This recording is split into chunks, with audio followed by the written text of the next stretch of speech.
Okay, dear students, now we will discuss the remaining part of this chapter. Hope you are ready to listen this. The years went on, the second part. The years went on and Ernest grew to be a young man. तो साल गुजरते रहे और Ernest क्या हो गया? Ernest जवान हो गया, बड़ा हो गया. He attracted little notice from the inhabitants of the valley. तो लेकिन वो उसके अंदर कोई ऐसी चीज अट्रैक्शन नहीं था जिससे कि लोग उसकी तरफ ध्यान देते. दे सा nothing remarkable in his way. They means यहाँ पर वैली के लोग हैं. दे यानी वो लोग जो थे. दे सा nothing remarkable in his way of life. यानी अर्नेस्ट की लाइफ में कोई ऐसी चीज नहीं थी जो रिमार्केबल हो, जिससे कि लोग अट्रैक्ट हों. एक्सेप्ट दैट, बस एक चीज, ऐसा कुछ चीज थी उसके अंदर. वो क्या था? When the labour of the day was over, जब पूरे दिन का वो काम कर चुकता था. Still love to gaze upon the great stone face. तो जो जैसा कि हम पहले डिस्कस करते आ रहे हैं कि वो ग्रेट स्टोन फेस को उसकी माँ भी और वो भी देखते थे. तो बस ये बात उसके अंदर थी कि लोग ये देखते थे कि वो अपना काम जब कर लिया उसने, तो वो ग्रेट स्टोन फेस को देखने के लिए बैठ जाता था. जो सामने एक पहाड़ था और उसका चेहरा इंसानों जैसा लगता था, उस फेस को देखने लगता था वो. They see was that this was a folly but pardonable because Ernest was industrious, kind and neighborly. तो अब ये क्या बता रहे हैं कि there she was that this was a folly. वो जो उसका काम था वो लोग उसको देखते थे, ये तो बिल्कुल बेवकूफों की तरह से इसके सामने बस बैठ जाता है.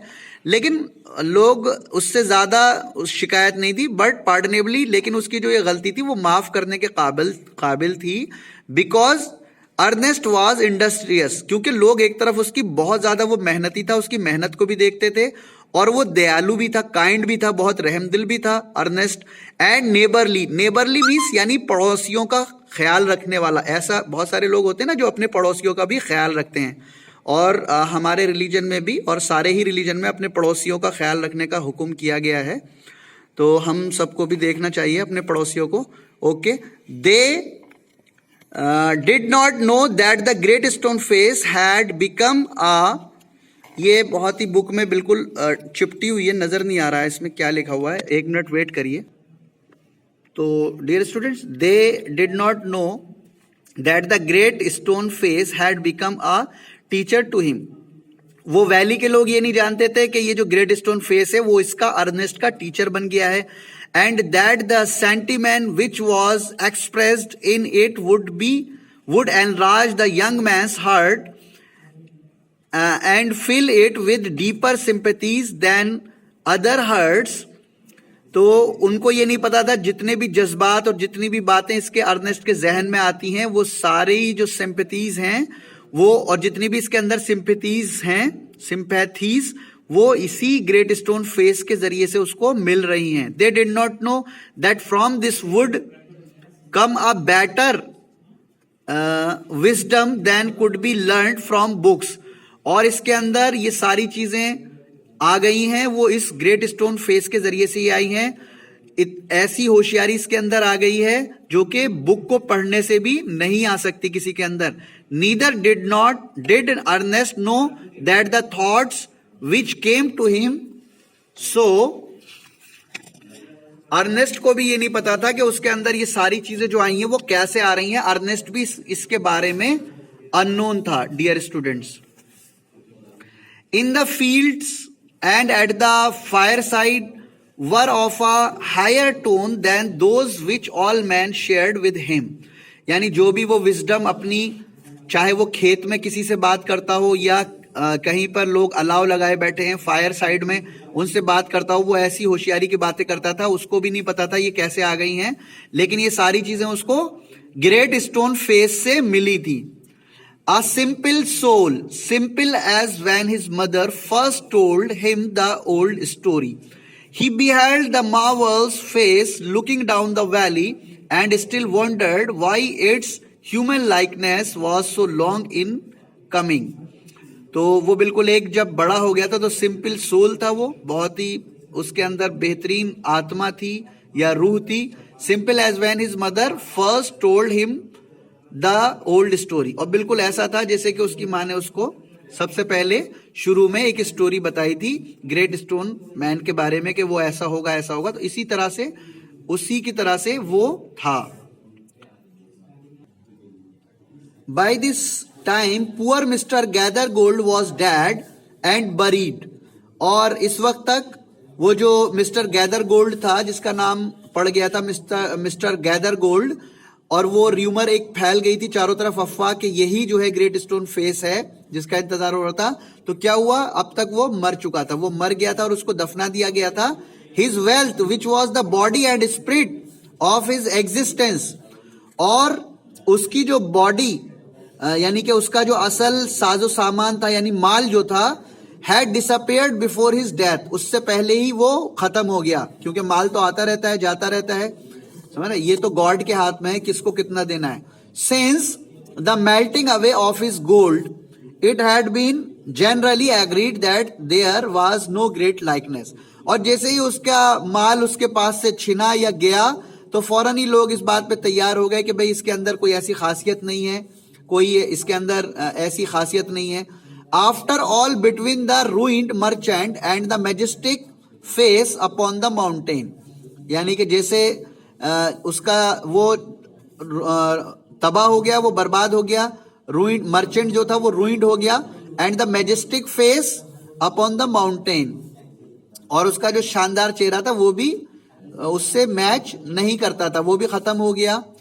इट अब क्या हुआ डियर स्टूडेंट्स, अब आगे चलते हैं। Now see the next.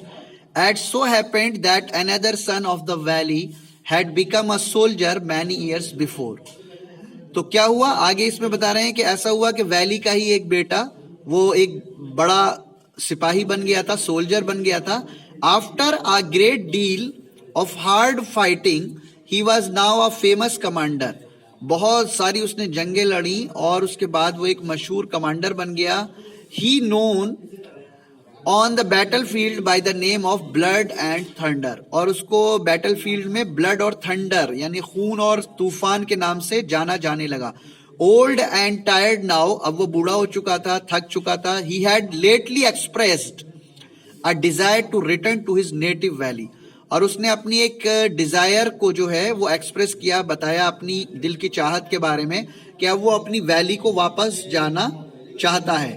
The inhabitants his old neighbors and their grown up children prepared to welcome the renowned commander, और वहां वैली के जो लोग थे इनहेबिटेंट्स और उसके जो पड़ोसी थे और उसके जो बड़े बच्चे थे वो सब तैयारियां करने लगे उसके वेलकम की कि अब वो कमांडर सर आने वाले हैं।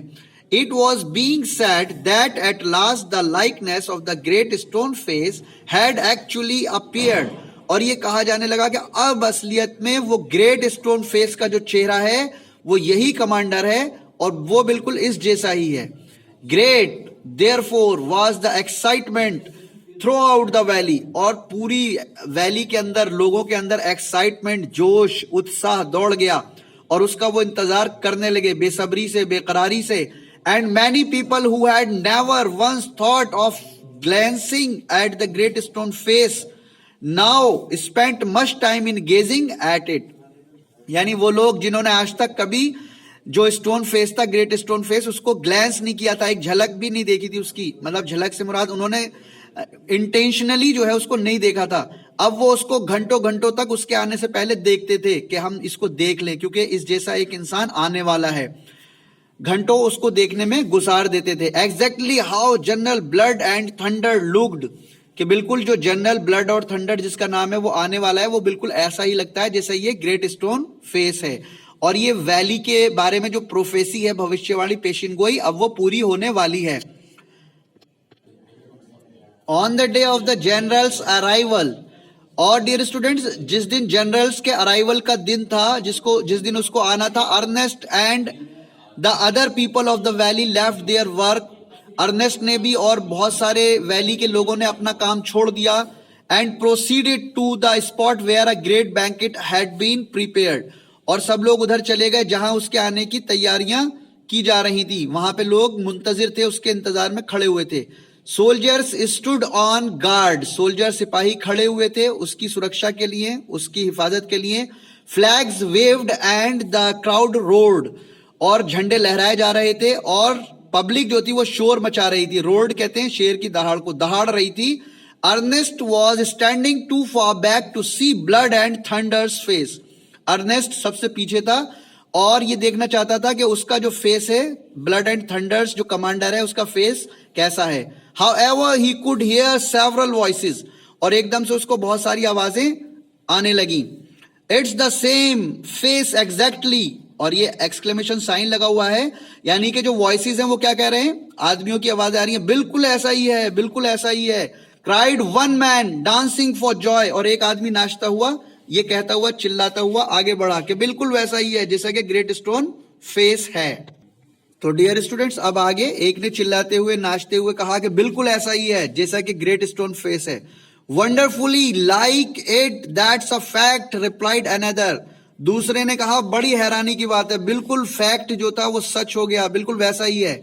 And why not, cried a third, तीसरे ने कहा क्यों नहीं, he is the greatest man of this और एनी अदर एज, और उसने कहा कि यही तो इस एज का भी और दूसरी एज का भी महान इंसान है ये जो आ रहा है कमांडर। बियॉन्ड अ डाउट, यानी सारे डाउट एक तरफ रख दिए जाए, इसमें अब कोई शक नहीं है, यही है। Ernest at last could see the general's face, और जो अर्नेस्ट लड़का है अब आखिर में उसकी नजर उस जनरल के फेस पे पड़ी।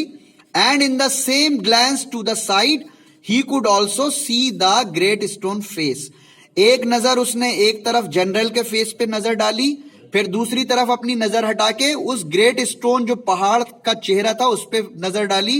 If there was a such a likeness as the crowd proclaimed, और इसलिए उसने दोनों नजरें डाली, दोनों जगह नजर डाली कि जो ये लोग दावा कर रहे हैं, ये भीड़ दावा कर रही है, क्या उसमें लाइकनेस है, मैच कर रहा है या नहीं कर रहा उसका चेहरा।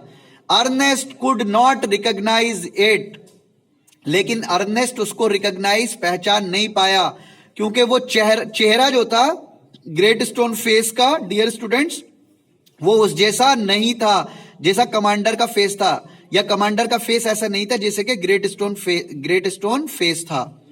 फियर नॉट अर्नेस्ट, एकदम आवाज आई, सैड हिज हार्ट, उसके दिल से आवाज आई कि डरो मत Ernest, as if the great stone face was whispering to him, और ऐसा लग रहा था जैसे ग्रेट स्टोन फेस उससे कुछ कह रहा है आहिस्ता आवाज में। विस्परिंग कहते हैं धीरे धीरे से कोई जो कहता है ना, उस बात को विस्परिंग कहते हैं डियर स्टूडेंट्स। फियर नॉट, डरो मत, अर्नेस्ट ही विल कम, तो ऐसा लगा उसको अर्नेस्ट को जैसे उसके दिल से आवाज आ रही है, या ग्रेट स्टोन फेस उससे कह रहा है कि अर्नेस्ट तुम डरो मत, घबराओ मत, ही विल कम, वो आएगा, जरूर आएगा। Okay, it is completed. Okay dear students, अब सेकेंड पार्ट हम अगले वीडियो में देखेंगे इंशाअल्लाह।